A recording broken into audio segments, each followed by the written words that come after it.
Salut tout le monde, j'espère que vous avez la pêche. Moi ça va top. Donc aujourd'hui je voulais vous montrer un peu mon petit coin sacré comme ça qui est juste à côté de ma cuisine. Donc j'ai pu aménager un... J'ai la chance d'avoir assez de place pour faire ça en fait. Donc j'ai des magnifiques Bouddhas qu'on m'a offert. J'ai magnifiques lampes champignons. J'ai des autres Bouddhas qu'on m'a offert. Plein de petites pierres. Bol tibétain, le jeu de tarot. Les pièces pour tirer le I Ching. Plus regardez le jeu de tarot. C'est le diable qui est dessus. Ça, c'est signe de beaucoup de passion dans l'air, hein. Le diable, la passion, les tentations, hein, on connaît. Série sur le tarot qui va venir bientôt, vous inquiétez pas, on va parler de plein de trucs cool encore. Voilà, hop, je vais me tourner un peu dans ce sens, je pense que ça va bien. Donc voilà, donc je pense que c'est important que vous essayiez d'avoir un petit endroit sacré chez vous en fait. Je pense qu'on peut tous y bénéficier de ça. Un petit endroit où on sait qu'on peut aller pas grailler sur le téléphone ou on peut y aller avec des énergies lourdes, hein. Des fois c'est même là que j'aime bien y aller, mais le but c'est d'essayer d'avoir cet endroit justement un peu où on essaie de le garder vraiment rangé, vraiment bien, demander aux invités de pas trop passer par là et vraiment de pouvoir se recueillir là-bas avec pouvoir se ressourcer avoir ça. Donc je pense que si vous avez même un petit appartement, un petit meuble comme ça avec un petit coussin devant où c'est bien rangé, vous avez vos photos des choses qui vous inspirent et tout, je pense que c'est vraiment quelque chose d'important à faire. Voilà, voilà pour le conseil du jour.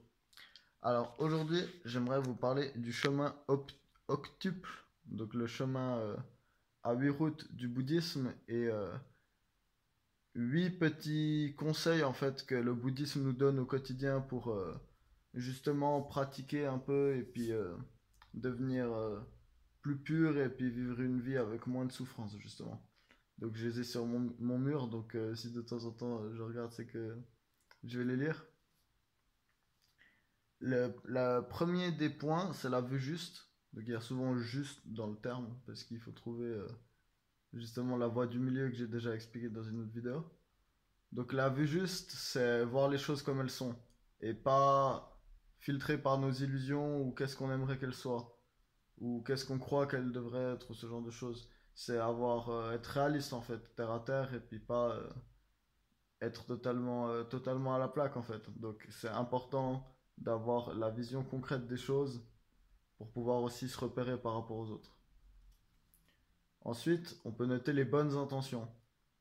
Donc on sait que le chemin de l'enfer est pavé de bonnes intentions, ça c'est vrai. C'est pour ça qu'elles suffisent pas seulement les bonnes intentions. Parce que les bonnes intentions, elles peuvent amener à beaucoup de problèmes, beaucoup de souffrances. Mais les bonnes intentions, elles sont quand même importantes.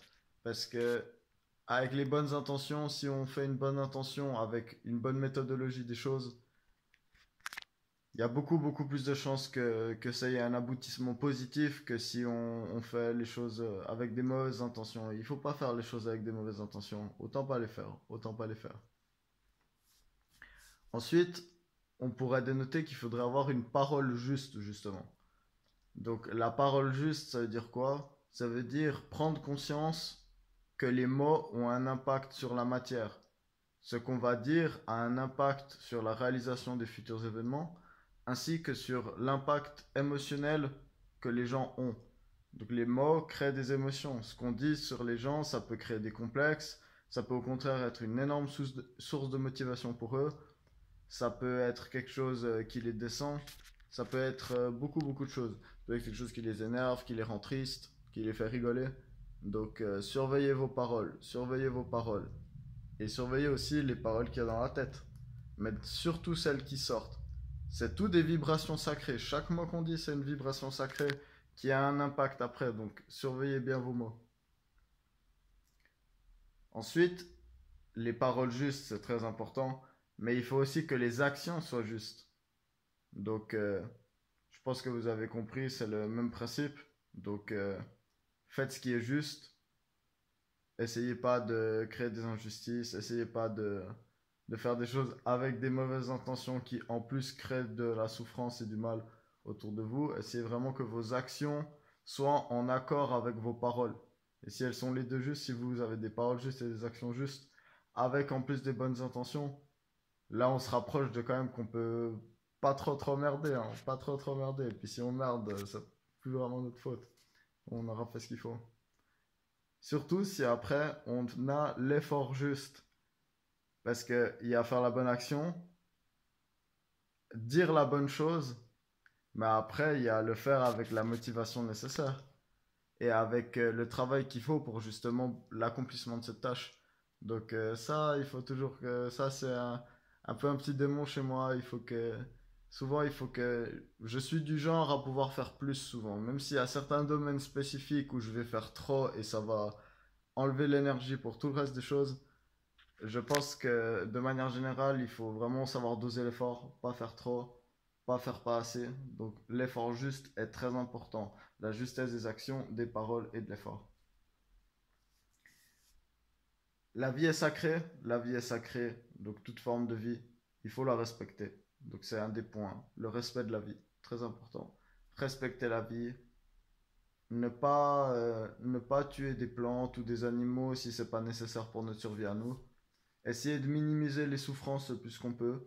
Essayer de minimiser les souffrances le plus qu'on peut.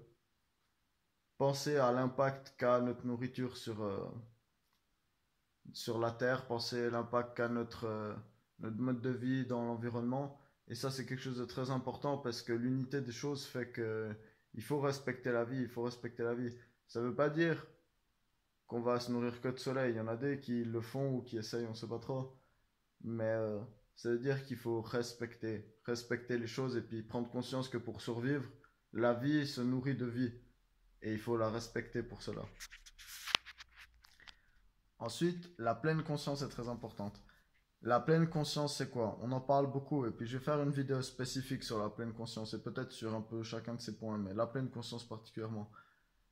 La pleine conscience, c'est ne pas se laisser aller dans le flot des pensées, des expériences et des perceptions, mais toujours rester réveillé dans ce qui se passe dans votre tête et dans votre corps. En être conscient. Conscient, c'est-à-dire le percevoir dans l'instant présent. Être conscient de votre état émotionnel, être conscient de votre état physique, être conscient de votre état d'agitation mentale, être conscient de qu'est-ce qui trotte dans votre tête ces temps. Donc la pleine conscience, très important, vivre dans le moment présent. Et ensuite, on va finir par la méditation juste, qui aide énormément à la pleine conscience. Donc il faut méditer, il faut regarder ce qu'il y a à l'intérieur de nous. Je vais faire des autres vidéos aussi sur la méditation, vous inquiétez pas. Il faut regarder ce qu'il y a à l'intérieur de nous, il faut se centrer, il faut trouver cette barrière entre qu'est-ce qui se passe à l'intérieur et la chose qui perçoit ces choses, ces phénomènes internes. Et il faut méditer juste, de manière juste. C'est assez compliqué ça, surtout que dans le bouddhisme, ils sont pas d'accord sur comment il faut méditer. Donc moi je suis partisan qu'il faut pas se prendre la tête. Faut pas se prendre la tête, surtout nous les occidentaux qui avons pas ça dans notre culture, forcément faut pas se prendre la tête. Il y a plein de manières de méditer différentes, actives ou inactives. Mais il faut trouver les manières qui marchent pour nous, et puis une fois qu'on les a trouvées, il faut les appliquer et il faut le faire. C'est quelque chose d'important. Voilà pour le chemin octuple. Donc c'est un peu quelques points de base d'une application qu'on peut faire. Toutes les choses qu'on fait, on peut se demander est-ce que le chemin octuple il est représenté de la bonne manière, est-ce qu'on fait les choses, est-ce qu'on fait les choses avec le bon effort, etc. Tout ce que j'ai dit. Et c'est toujours, je pense que quelle que soit notre culture, nos croyances religieuses, ou spirituelles, ou non-croyances, évidemment, je pense que c'est des choses qu'on peut un peu tous appliquer et qui sont de bon sens et qui font vraiment pas de mal au quotidien. Donc voilà pour la vidéo du jour. J'espère qu'elle vous aura plu et appris des choses un peu. Moi, je me réjouis de vous retrouver tout bientôt en tout cas. Donc j'ai bientôt fini